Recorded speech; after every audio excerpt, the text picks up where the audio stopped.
Good afternoon, everyone. I'm Francesca Cinardo, and I work for Trento Rise Legal Affairs, an Italian association, which is a partner in Cloud for Europe. And I will introduce the pre-commercial procurement instrument briefly, and then talk about the specific requirements and the legal framework for PCPs co-financed by the European Commission, and then talk more specifically about the Cloud for Europe project and the model chosen, as well the procedure to be followed. So I will start with pre-commercial procurement, which is a relatively new instrument, an approach that public procurers use in order to procure our research and development services only. And that means that the pre-commercial procurement are not about works, contracts, or supply, but just about services. And public procurers use this instrument in order to develop new solutions for public sector needs. And what's interesting for the companies is that, and both for public procurers, is that the risks and benefits of the development is shared at market condition in a way that should avoid the state aid. And it also creates optimal condition for the wide commercialization of the results, but it's in a phase that it's all before commercialization. So the public sector challenged the industry for the development of new and better solutions for the public needs, because those solutions are not available in the market yet, or the one available requires maybe more research and development. And this will lead to more efficient and better quality for public services. As I said before, the risk and benefits are shared between the companies and the public procurers, because the intellectual property rights stays both with companies with ownership rights, and the public procurers have a free usage license, an eternal free usage license. And in order to avoid the state aid, this will be done at market condition, at market price. The pre-commercial procurement is a phased process. It means that it starts with the publication of the contract notice, and there will be a first phase of solution design, a second one with development of a prototype, and it will end up with the first production of services in the form of a test series. As you will see, as you see from the scheme, there are different companies developing in competition. During the first phase, there will be the selection of maybe 10 or 8 companies, and after that, there will be the selection of some of them. And also during the last phase, there will be at least 2 companies developing, and this will help public procurers find the best solution. So pre-commercial procurement, it's all in the pre-commercial phase. After that, they can decide whether to continue with commercialization or not. Now we are in phase 0, and it will all start with the publication of the contract notice that is supposed to be by the end of July or August.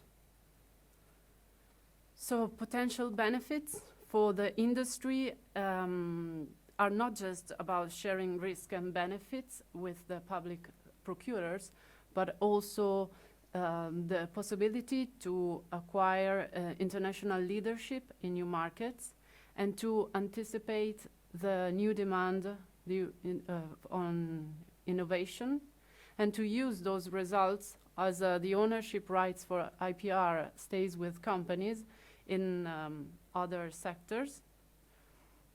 Instead, for public procurers, the benefits are to obtain better quality products at lower price and the sharing of risk and benefits. There are also benefits for citizens and politicians, policymakers, like the improvement of quality and efficiency of public services, and also the possibility to create highly qualified employment, to attract foreign investment, and also to optimize the public research and development spending. So, talking about pre-commercial procurement co-financed by the European Commission, we will see that also, like Cloud for Europe, is a joint cross-border PCP. It means that at least the 3 contracting authorities will work together and carry on a joint action. But the contract notice will be published only by a procurer, the lead procurer, we say, on behalf of all the participating authorities. And also the framework agreement will be signed only by the lead procurer, acting on behalf of all the other participating authorities. And there are several benefits, as you can imagine, like saving of administrative costs or sharing the workload, as well as lower prices for us. Specific requirements are that all the contracting authorities identifies one concrete challenge and they work in cooperation together. There will be the wide publication of the PCP tender via TED, and the tender will respect all the general principle of the treaty that we'll see later, and the tender will be organized in the 3 R&D phases that we saw before.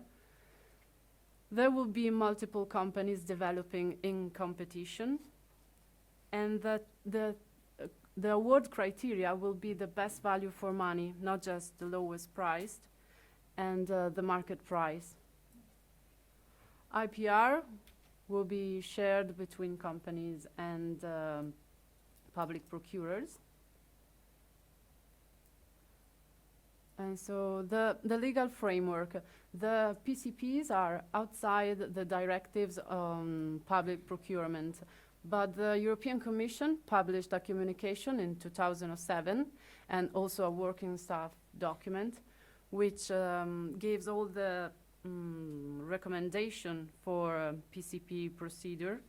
So it says that it has to be in line with the general principle of the EU treaty, like competitiveness, openness, and transparency. And it has to guarantee equal chances and the same contractual condition for all the participating companies in order to enable them to make competing offers. Actually, there are several PCP projects ongoing. They're all listed on Codis, like Silver or Decipher, and they are all in different public sector, like transport or healthcare or energy efficiency. And Cloud for Europe. So talking about the model, we choose the lead authority model with joint framework contract, and it means there will be only one authority that will publish the tender on behalf of all the other authorities, and it will be in accordance with Italian law.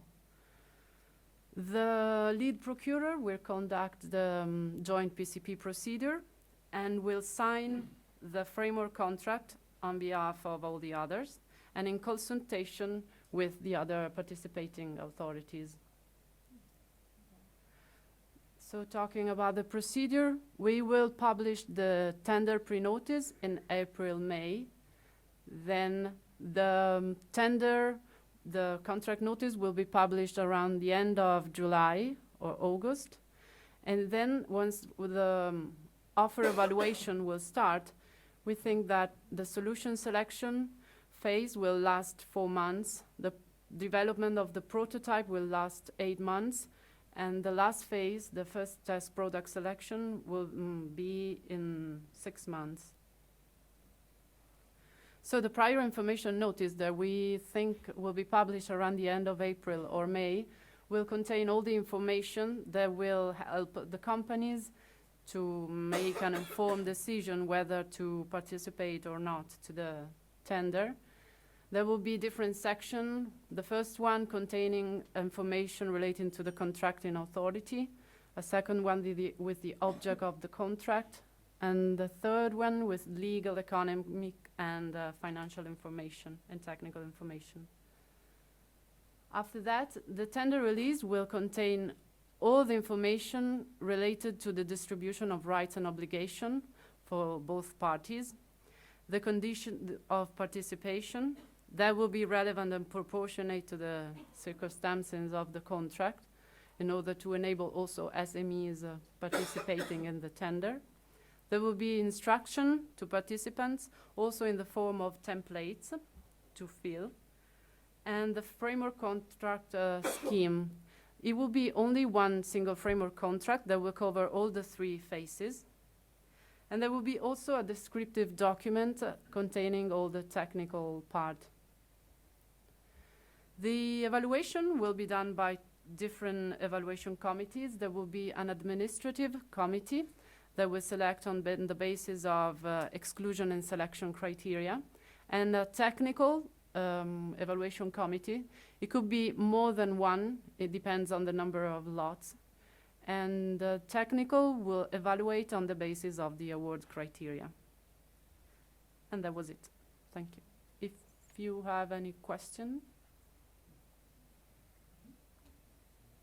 We have now this kind of 15 minutes question and answer, so if you want to have some questions on the procedure, please feel free to do it now.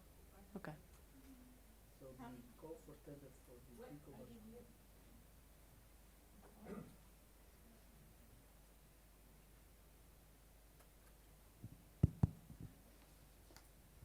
Thank you. The call for tender for the pre-commercial procurement project will be issued or by Trento or by whom? Because No. I see Italian law. Yeah, it's Italian law, but it's the lead procurer is the is AGID, the Italian agency for digital, Agenzia Digitale. And my colleague will present the gaps. Hello. You say that there will be one contract for the 3 phases. Can you explain how the transition from one phase to another will be done? Because you have a schema in which you have, for instance, 4 companies in the first phase, then it will be reduced. These 4, the initial 4 companies will be... So I'll try to explain the procedure. There will be the signing of the framework agreement at the end of the first phase with, let's suppose, 10 companies. Only 2 of them will sign will arrive to the third phase. At the end of the first phase, we will send an invitation letter to the selected companies in order to propose a technical economic offer. Only those selected will carry on with the development of the prototype. And after that, there will be the appointment of an evaluation committees for those proposals. After that, the same thing, an invitation letter for the third phase, and the production of the first series. On the same slide. So my first question is that here I see companies, so it's not industry consortium, company by company. Also consortium. Okay, so the company means also consortium. Yes. It will be all specified in the tender documents. Okay. And the entry point from phase 0 to phase 1, I would say, there is no selection, I would say there. Just any company, any consortium can go to this phase 1. Well, Put too much burden this- on us. Okay, sorry. Yes. It's no selection. no, there's no To selection. enter the first phase, there is a selection. Well, Any company can bid, but No. uh, yes, but all the requirements will be specified in the contract notice, and technical, economical requirements as well. So there's no selection, but you will find the requirements in the contract notice. But it must be open to. You were just mentioning, there was one thing, we said in the first phase it's roundabout shop.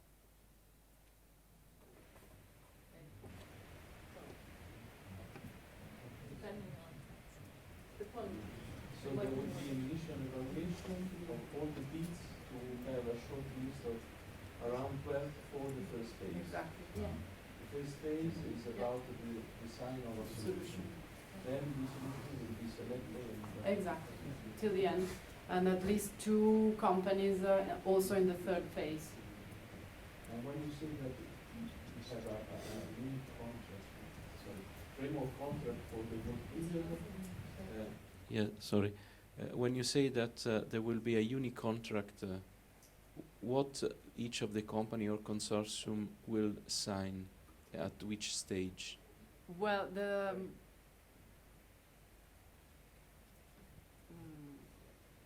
I guess I mean, the framework contract is the same for all. for everyone. The framework contract is the same for all companies that get into that horse race here. And at the beginning of the first phase, after the evaluation, you sign the framework contract.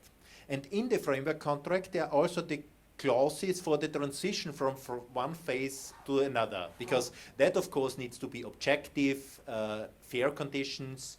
But then there will be 2 evaluations, but you sign at the beginning. And if you are one of the lucky ones, like the company B here, that goes through the whole phase, then you are paid for all 3 phases. But you sign at the beginning, and there are intermediate midterm evaluations. And the estimation of the cost of the work need to be done at each phase, at the start of each phase, or all at the beginning? All at the beginning.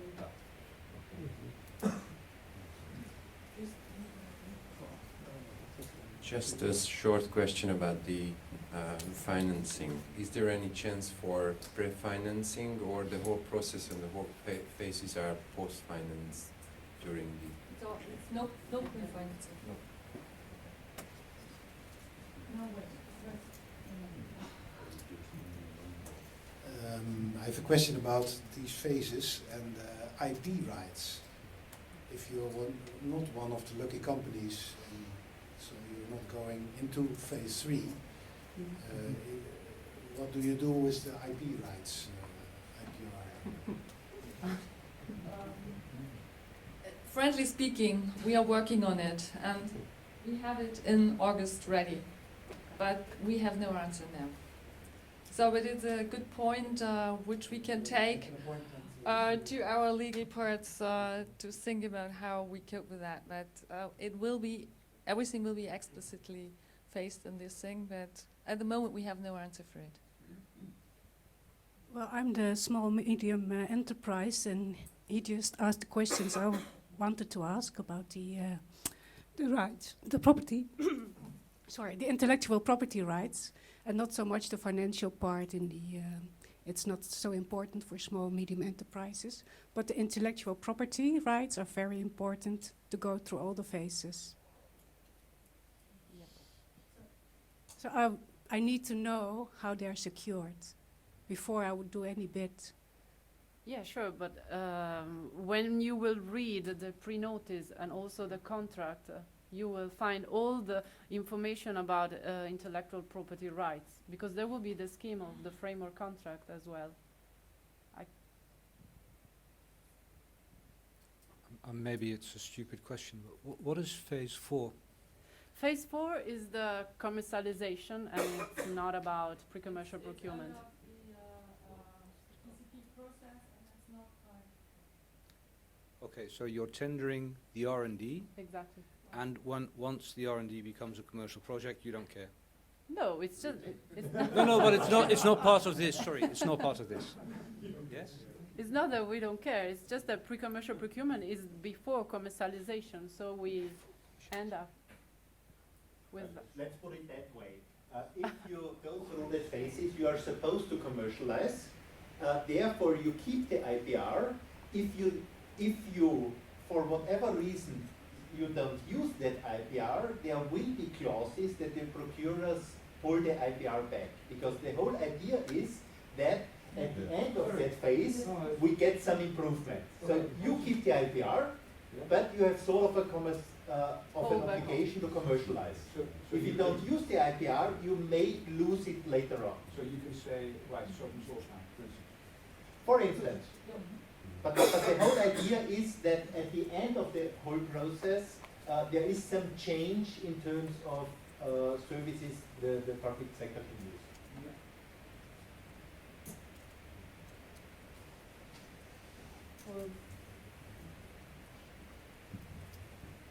Will the PCP be divided in several parts or lots where you, for different types of services, or do you have to submit a proposal for? Okay. No, I'll explain it later on in the services section. That's exactly the point. Yeah. We have It's not decided yet.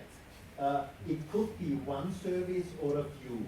It certainly won't be 20 services because then we would run for more Frankly budget. speaking, it could be like 3 lots, not more.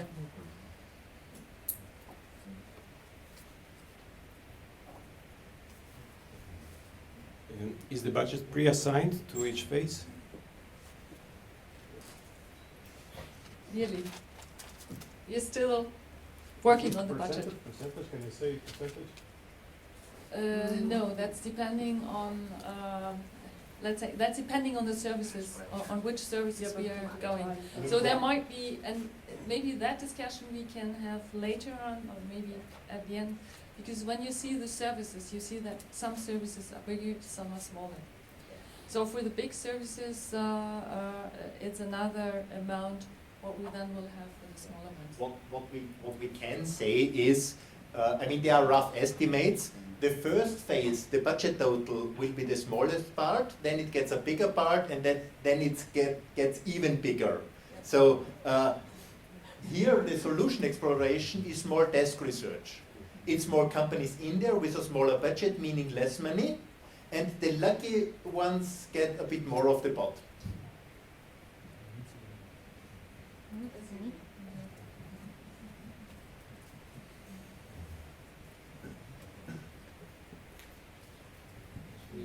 Small question on the countries. You said there's a lead country, and there will be other countries submitting. Yeah, actually the procurers, the contracting authorities are Netherlands, Portugal, and also Slovakia, maybe Romania,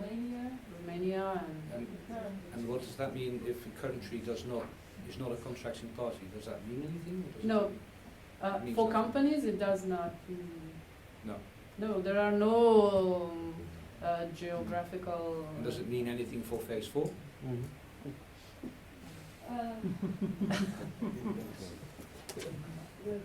Okay, that's public sector, but what basically the idea is what you have is a service at the end you can sell to any other company. It should fit. That's basically the idea.